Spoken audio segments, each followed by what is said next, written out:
Hello students, आज हम करेंगे क्लास 10 की एक्सरसाइज 5.1 अर्थमेटिक प्रोग्रेशन। इस चैप्टर का नाम है।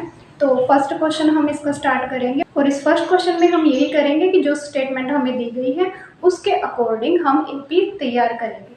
तो आइए स्टार्ट करते हैं। तो इसमें फर्स्ट क्वेश्चन में हमें दिया गया है मेक एज अर्थमेटिक प्रोग्रेशन। तो हमने अर्थमेटिक प्रोग्रेशन बनानी है और वो क्यों बनेगी ये भी बताना है। तो फर्स्ट पार्ट हमें दिया गया है, इसको स्टार्ट करते हैं। The taxi fare each kilometre when the fair is ₹15 for first kilometre.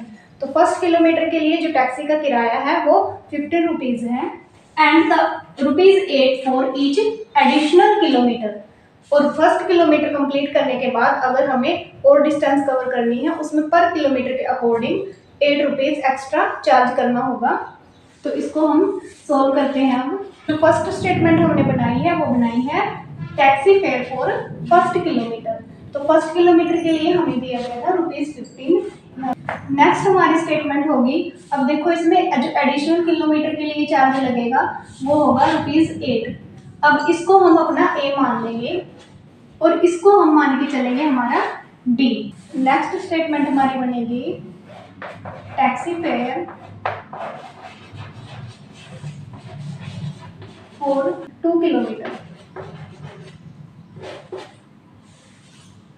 आगे हमने राइट किया टैक्सी फेयर फॉर 2 किलोमीटर।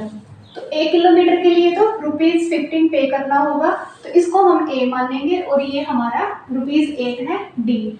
तो जब हम A2 बनाते हैं तो A2 का फॉर्मूला हमारा क्या होगा, वो होगा A1 प्लस डी। अब A1 हमारा है ₹15 और डी हमारा है 8। तो इसके अकॉर्डिंग हमारा A2 हो जाएगा 23। तो अब हमारा A2 आ जाएगा 15 प्लस डी जो हमारा 8 है, तो ये आ जाएगा ₹23। नेक्स्ट हम राइट करेंगे टैक्सी फेयर फॉर 3 किलोमीटर। अब देखो ये A1 है, ये A2 है और ये आ जाएगा हमारा A3। और A3 के लिए हमारा फॉर्मूला होगा, अगर हम ये फॉर्मूला यूज करेंगे तो इसके अकॉर्डिंग आ जाएगा 5 प्लस ट्वाइस ऑफ डी। अब डी हमारा था 8 और ट्वाइस ऑफ डी आ जाएगा 6। इन दोनों को ऐड करने पे आ जाता है हमारा 31।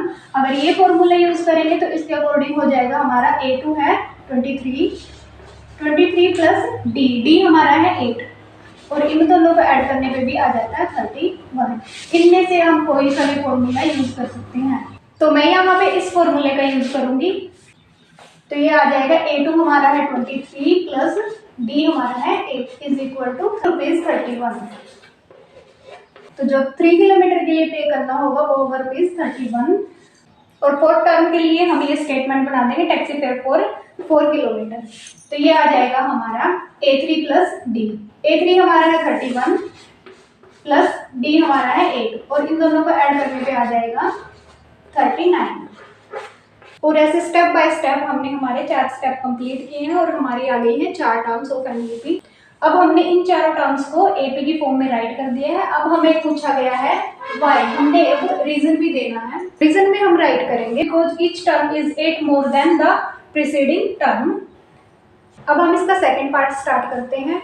इसमें हमें दिया गया है the amount of air present in a cylinder when a vacuum pump removes 1/4 of the air remaining in the cylinder at a time। तो इसमें क्या है, इसमें एक सिलेंडर है जिसमें एयर है और एक वैक्यूम पंप से उस एयर को रिमूव कर रहे हैं और वो जो वैक्यूम पंप है वो एक टाइम में 1/4 ऑफ टोटल एयर का रिमूव करेगा। तो आइए इसको सोल्व करते हैं। अब इसमें हमें नहीं बताया गया कि सिलेंडर में टोटल वॉल्यूम ऑफ एयर कितना है, तो उसको हम लेट कर लेंगे लेट द वॉल्यूम। तो हम वॉल्यूम ऑफ एयर मान लेंगे 64।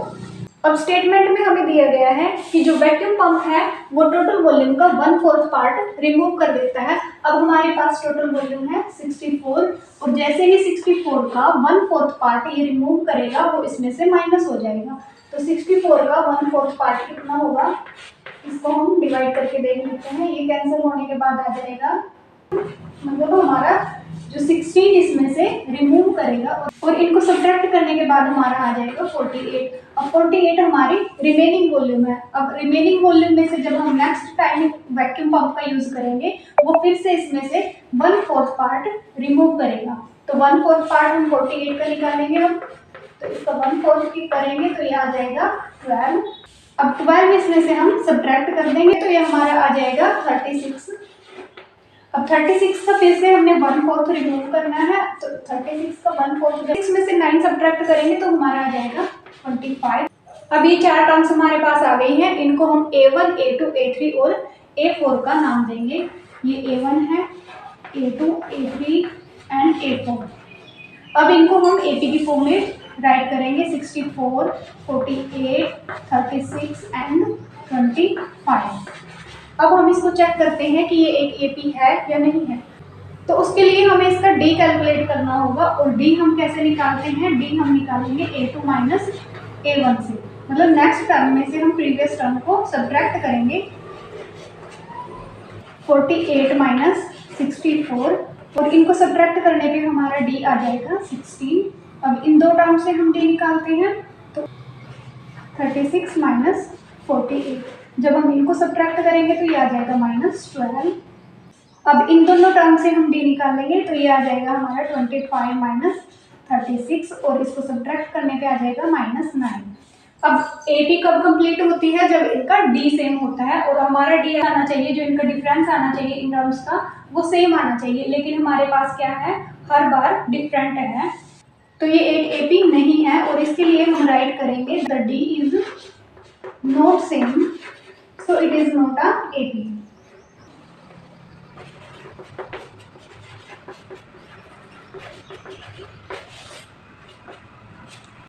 अब स्टार्ट करते हैं थर्ड पार्ट। थर्ड पार्ट में हमें दिया गया है the cost of digging a well after every metre of digging when it cost ₹150 for first metre and rises by ₹50 for each subsequent metre. तो इस क्वेश्चन में क्या है, एक कुएं की खुदाई चल रही है, और उसमें फर्स्ट मीटर के लिए जो चार्ज होगा वो ₹150 होगा, और उसके बाद क्या होगा, rises by ₹50 ₹50 her bar increase किए जाएंगे फॉर सब्सिक्वेंट मीटर। तो आइए इसको सोल्व करते हैं। हम राइट करेंगे digging cost for first metre,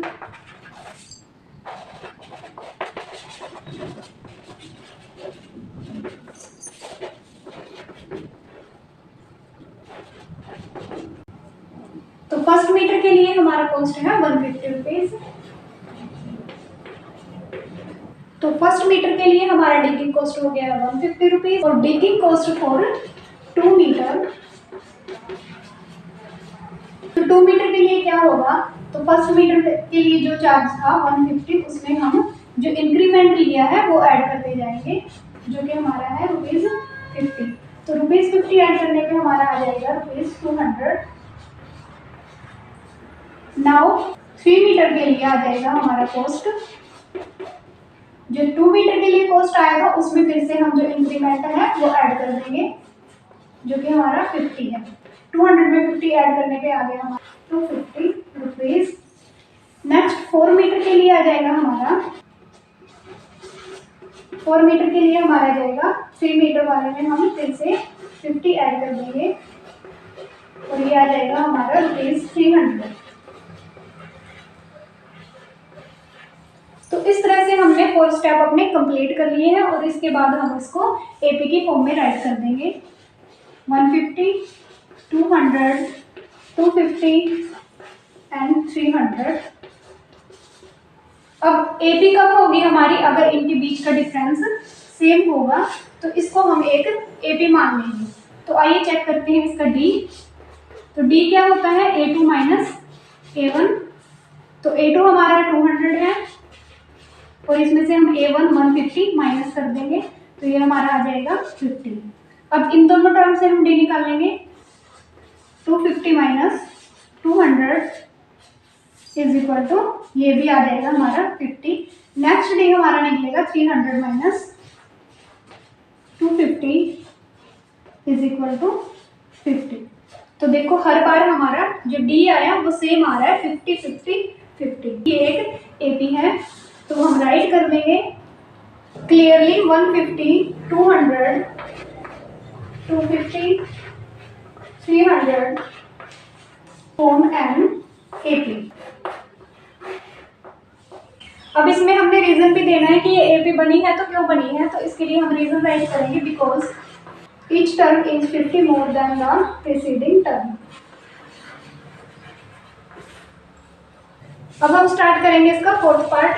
the amount of money in the account every year when ₹10,000 is deposited at compound interest at 8% per annum. तो इसमें किसी अकाउंट में 10,000 पर ईयर डिपॉजिट किया जाता है eight compound interest at 8% per annum. तो आइए इसको सोल्व करेंगे। तो सबसे पहले जो डिपॉजिट अमाउंट है वो हमारा है 10,000। तो starting amount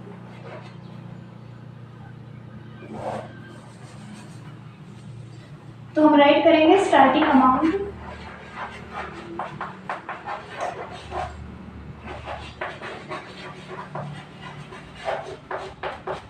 rupees 10,000 amount after. अब इसमें 8% रेट ऑफ इंटरेस्ट है हमारा। 10,000 का हम 8% निकालेंगे।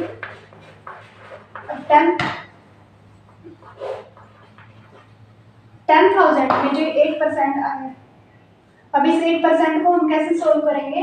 10,000 मल्टीप्लाई 8, ये परसेंटेज के लिए हमें यहाँ पे 100 लगाना होगा और ये 0 से 0 कैंसिल होने के बाद ये आ जाएगा 800। 10,000 प्लस 800 और ये आ जाएगा हमारा रुपीज 10,800। तो ये हमारा फर्स्ट ईयर के लिए अमाउंट हो जाएगा। आगे हम राइट करेंगे अमाउंट आफ्टर 2 ईयर्स। अब 2 ईयर के लिए हमें इसका 8% निकालना होगा, तो इसका 8% भी ऐसे ही निकाल लेंगे हम जैसे हमने 10,000 का निकाला था। तो ये परसेंटेज हटा देंगे हम और ये आ जाएगा हमारा कुछ इस प्रकार बाय में 100, 0 से 0 कैंसिल होगी और ये मल्टीप्लाई होने के बाद आ जाएगा 864। अब 864 हम इस नंबर में ऐड कर देंगे प्लस 864 और ऐड करने के बाद हमारा अमाउंट आ जाएगा 11,664। इसके बाद इसको हम एक AP की फॉर्म में राइट कर देंगे जो हमारी आ जाएगी 10,800 और 11,664।